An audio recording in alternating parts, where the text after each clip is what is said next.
الحمد لله رب العالمين حمدا يوافي نعمه ويكافئ مزيدا والصلاة والسلام على خير الأنام وعلى آله وصحبه وسلم. إننا نوينا التعلم والتعليم والتذكر والتذكير والنفع والانتفاع والإفادة والاستفادة والدعاء إلى الهدى والدلالة على الخير والحث والتمسك بكتاب الله وسنة رسول الله ابتغاء مرضات الله وقربه وثوابه سبحانه وتعالى. I praise Allah subhanahu wa ta'ala, the beneficent bestower, the gentle subhanahu wa ta'ala, the loving. I praise it's worthy of a beneficent bestower. And we ask our Lord Most High to send copious and unlimited eternal blessings and salutations upon our beloved Prophet Sayyidina Muhammadin sallallahu alayhi wa ala alihi wa sahbihi wasallam. And we pay our respects to the traditional owners of the land and their elders past and present. So alhamdulillah Rabbil Alameen, continuing from where we left off last week, I think it's page 118, is it not?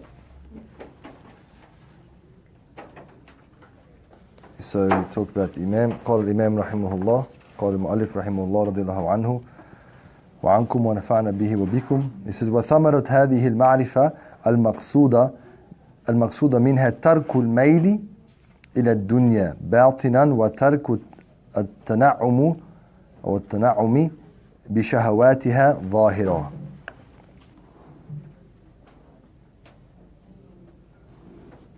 So at the top of page 118 on the book with the general on the front. And what about the other book? Where is it? Where is it? It's on 118 in the book with the general on the front. That other, the newer one, I don't know, it's like 123 or something like that. 124? So help out. Can everyone see a copy? Anyone not see a copy? Can't see a copy?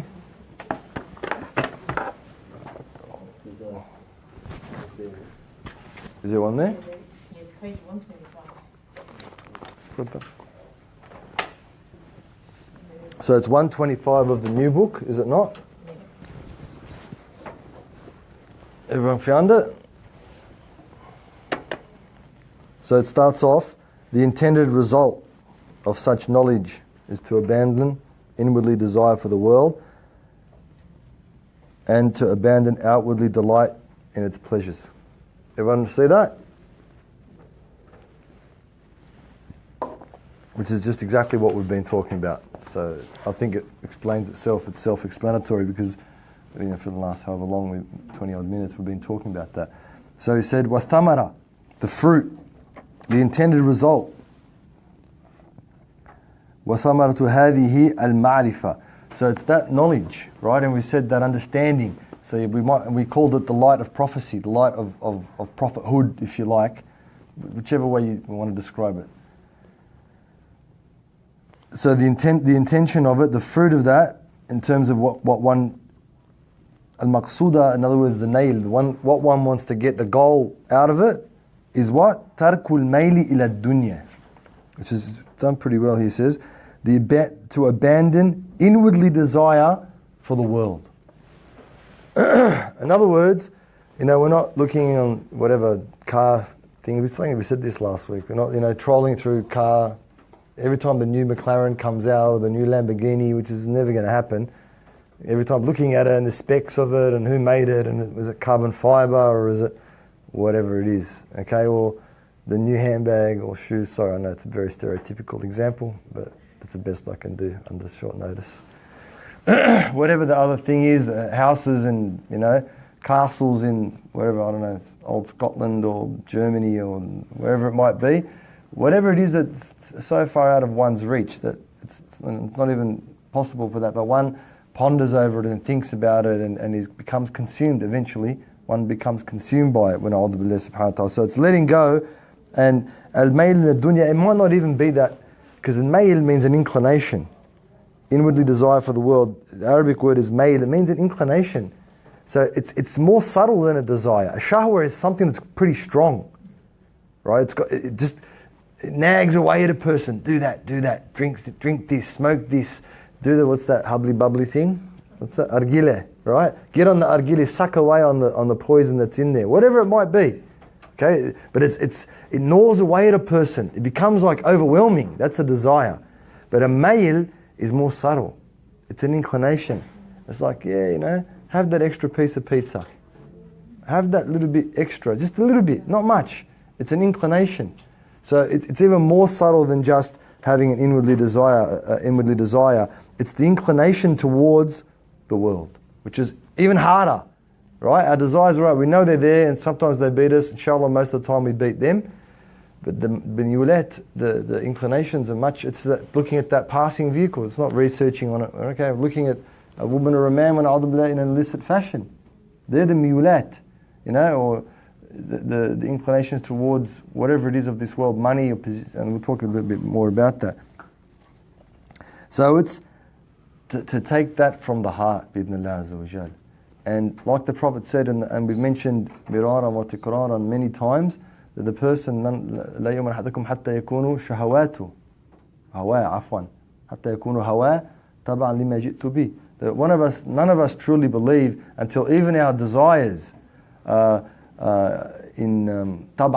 following, they're in accordance with what the Prophet came with. That's not an easy thing, right? That's not an easy thing, because it's always on advertising, and now even YouTube now used to be YouTube. You could even watch things about the Mashaykh. It didn't have ads. Now even those things have ads.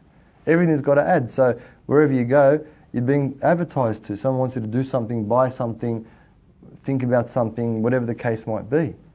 So for our hawa, for our desires in that sense, for the impulses that we have to become in accordance with the prophetic way, it's not that easy. It's not impossible, and it's not that hard, but it's not that easy either. He says, then he goes on to say, باطنا وترك التنعم بشهواتها ظاهرا. And he says, which is very nice in English, and to abandon outwardly delighting in its pleasures.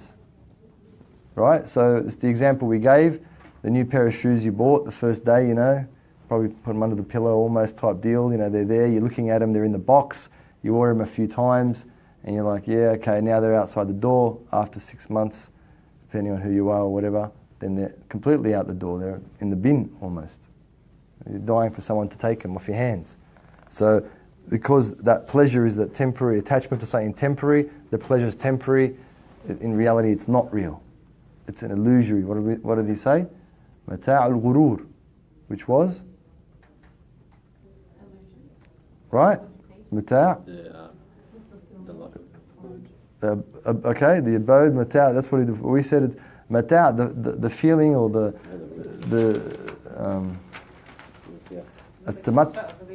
what? The comfort of illusion, right? So it's that comfort in what? Something that's not real. So is it really a comfort? Right? So that's the whole issue. Mirage. Right? Mirage, whatever you want. It's just that rush over something that's not real. That's why we want to get it out, because it's not real. Why would people who their whole life is about haqq and truth and reality, when a'udhu billah azza wa jal, want to have any sort of an attachment to something that's not real? Why? And we spoke about Santa Claus and the Easter Bunny and all that other stuff. Why would you teach your kids that's just lying to your kids? Why would you lie to your own children? Why would you need to do that? What is it that is so bad about this world, right? Or not right? What is it that's so bad about this life of this world that you need to lie to your children to comfort them so they can just live? That's just insanity, if you ask me. That's the definition of craziness, if you ask me. You lie to them when they're young, you lie to them when they're old, you're just training them to be used to lies when older. So why would we, as believers, as people who seek haqq and truth in all facets of life, why would we allow the comforts of illusions to overtake us? He says, وَأَدْنَى دَرَجَاتِ الزُّهْدِ أَنْ لَا يَقَعُ بِسَبَبِ الدُّنْيَا فِي رُكُوبِ مَعْصِيَةٍ وَلَا فِي تَرْكِ طَاعَةٍ. The lowest degree of renunciation is that one is not induced by the world to commit a sin, nor to neglect an act of obedience. So then he goes on, he says, so we'll just go through that one. So that's where we're at. Right? That's where we're at, inshallah azza wa jal. We're at the lowest degree at least. At least, bi'idhnillahi subhanahu wa ta'ala. As a minimum. Right? We're not nowhere. Alhamdulillah, we live in this world we're swimming upstream, we're trying to hold our breaths, everything's kind of, the dunya's against us, and it's just multiplying every year, it's getting more and more and more intense, and we're praying, alhamdulillah, we just prayed. We're doing something of the deen of Allah, and a good portion, alhamdulillah. And the Prophet said, alayhi salatu wasalam, in his time, those who leave 10% of the deen will be destroyed. And in our times, those who practice 10% of the deen will reach salvation. I reckon, inshallah, we've got 10%, bi'idhnillah azza wa jal, abshiru, inshallah. Right? So we've got the first part. The lowest is one is not induced by the world to commit a sin. Right? So that means that we know that we can't eat whatever, pork rolls or whatever it is, right? We can't eat it, that's it. So we don't. Simple. Alhamdulillah. No one ripped any pork rolls, don't have to tell me, in the last week or whatever. Alhamdulillah. Right? And the other one is delighting in its no, it's not. It says neglecting any act of obedience. So that means the person's involved in the comfort of illusion. Whatever comfort it might be, their shoes, they're looking at their new phone, right? They get the phones have always like bamboozled us since they've come out, and especially now they're smarter than us, right? That, we're just enamored by these things because we think our whole life's on it and we've got the access to the whole world. Do we really? It's an illusion, right? We think we have knowledge. We think that's a smartphone. Only if you're using it for the right things, then yeah, it is. If you're connecting it to the people who have nur of Nabuwah, yeah, it is. If you're getting certain information from reliable sources, which is a very difficult thing to get on the internet, then yeah, it's beneficial. All right? So, looking at the new, whatever it is, at 10, is it 11 yet or not? Whatever. Soon. Right, it's coming out. Okay, and then playing with the features and the time for Maghrib's almost here, then it's here, then we let it go because one is enamored by the illusion of what they've got, and so they they neglect an act of obedience. And alhamdulillah, we're not that bad, bi'idhnillah. Yeah, alhamdulillah, we're doing our best most of the time, the vast majority of the time, bifadlillah azza wa jal wa awna wa barakat mashaykhina wa salaf as-salih, we're alhamdulillah rabbil alameen. So we've got the lowest level. He says then, وَأَعْلَى دَرَجَاتُهُ أَنْ لَا يَأْخُذَ مِنَ الدُّنْيَا شَيْئًا حتى يعلم أن أخذه أحب إلى الله من تركه وبين هاتين الدرجتين درجات كثيرة. He said, while the highest degree is that you take nothing from it, in other words this world, unless you know that to take it is more pleasing to God than to leave it. There are many degrees between these two. So what he's saying is, so the highest level, and that's the one we've been talking about subtly for a long time, right? That the Sharia, the generality of the law of Allah Azza wa Jal and the Prophet of Allah Sallallahu halal and haram as we like, is for everyone. Yeah? And those who travel the path, they have their one-on-one relationship with Allah Subhanahu wa Ta'ala. Yeah, have we mentioned that before or not? I'll turn on the video, I'll go through the archives. Alright, so we have many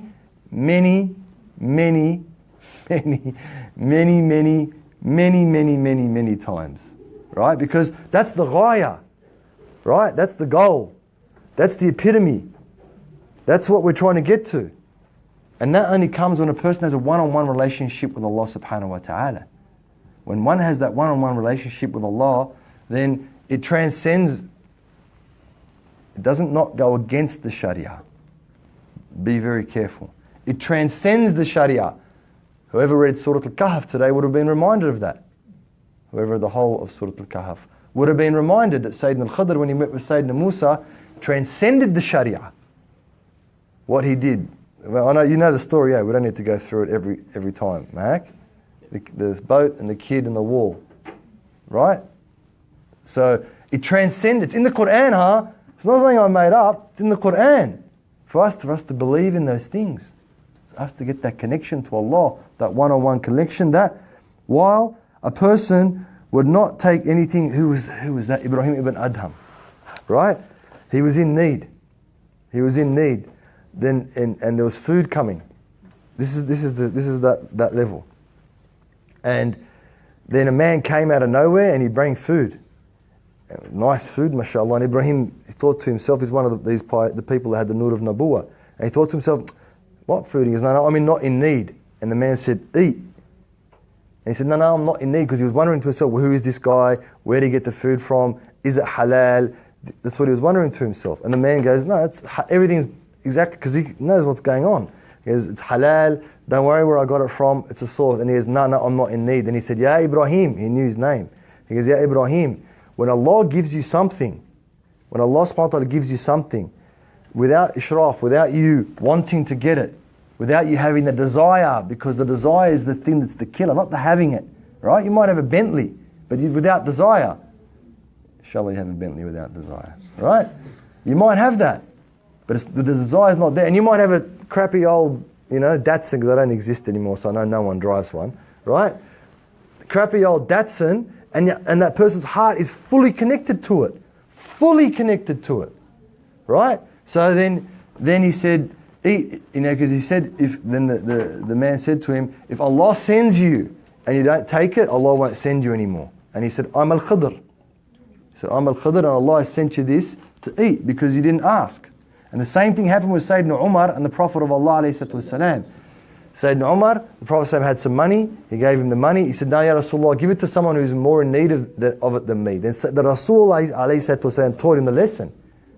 He said to him, if something comes to you without you desiring for it, take it, because it's a gift from Allah. He said, if you need it, use it. If not, you give it away, because you get the rewards for it and you get the level.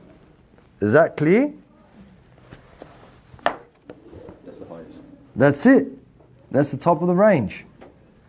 He says, وَالزَّاهِدُ الصَّادِقُ وَلِلزَّاهِدِ الصَّادِقُ عَلَمَاتٌ وَمِنْهَا أَنْ لَا يَفْرَحُ بِمَوْجُودٍ وَلَا يَحْزَنُ على مفقود من الدنيا ومنها أن لا يشغله طلب الدنيا والتمتع بها عما هو خير له عند ربه.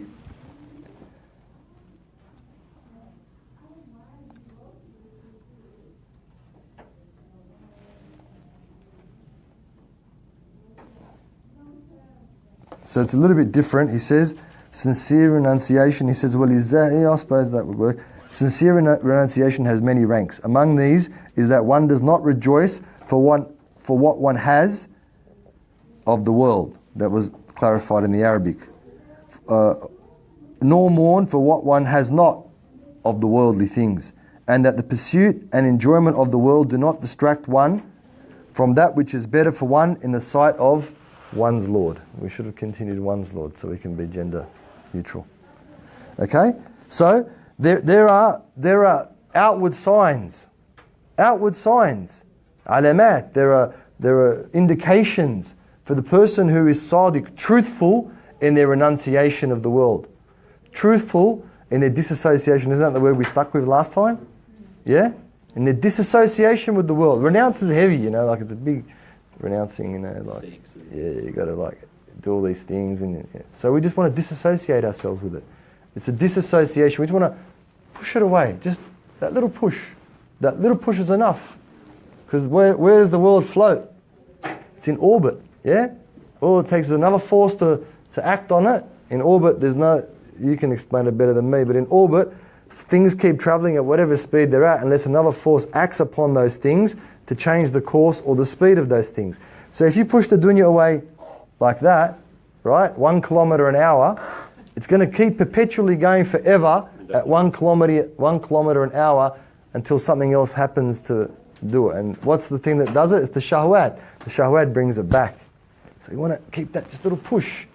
Just a little push every single time. Every little challenge we have, just a push. Just a little push. Just a little nudge if you like. Just a shoulder it if you have to. That's if you're a bloke, you can use a shoulder. If you're a sister, just give it a flick. Right, a little flick. He says, and among these is that one does not rejoice. Okay, we spoke about that. Rejoicing about mata' al-ghurur, about the comfort of illusion. We know what that is. Nor mourn for one what has not, right? I went to buy a new fandangled car. It was like 10 grand cheaper than everyone else's car, whatever, 2 grand cheaper. And I was going to get it, and the bloke said he'd give it to me. And then all of a sudden he rings me up and says, sorry, something else happened. I've sold it. Oh, I'm upset. Why did you do that to me? I could have had it. No, you couldn't have. Because if all the creation got together, ins and jinn, to benefit you, and Allah subhanahu wa ta'ala hadn't written a benefit from you, they couldn't benefit you. And if they all got together to detriment you, and Allah hadn't written for you to be detrimented, so it's not a loss, precisely. He says,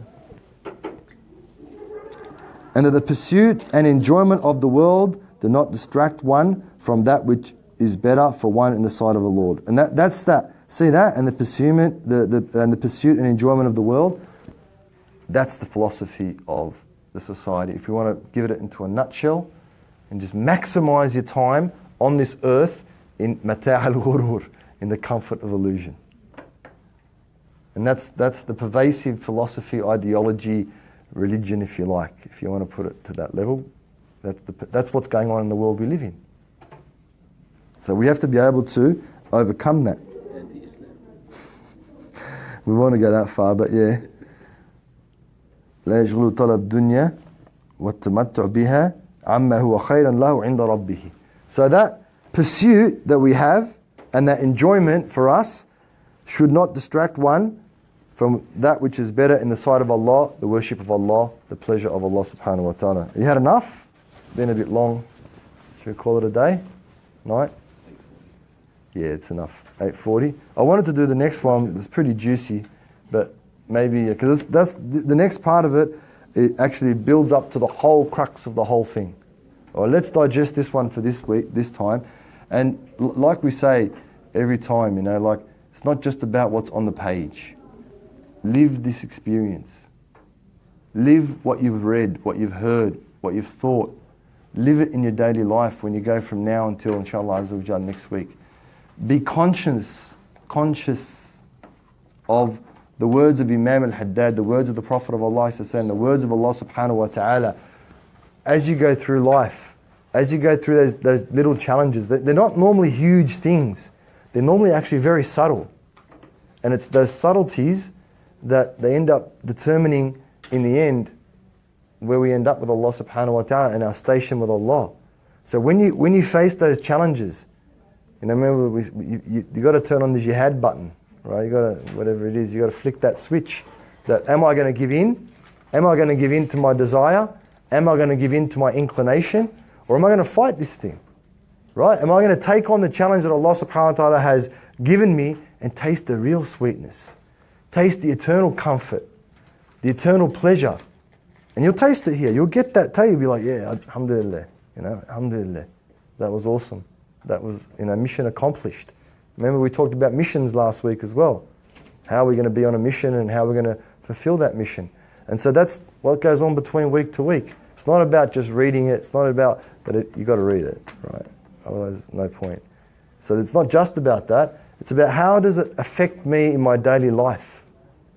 How can I, bi-idhnillah azza wa jal, grow from the person that I was before I came into the person that Allah subhanahu wa ta'ala wants me to be after I was exposed to the prophetic light in some dim form or even some bright form.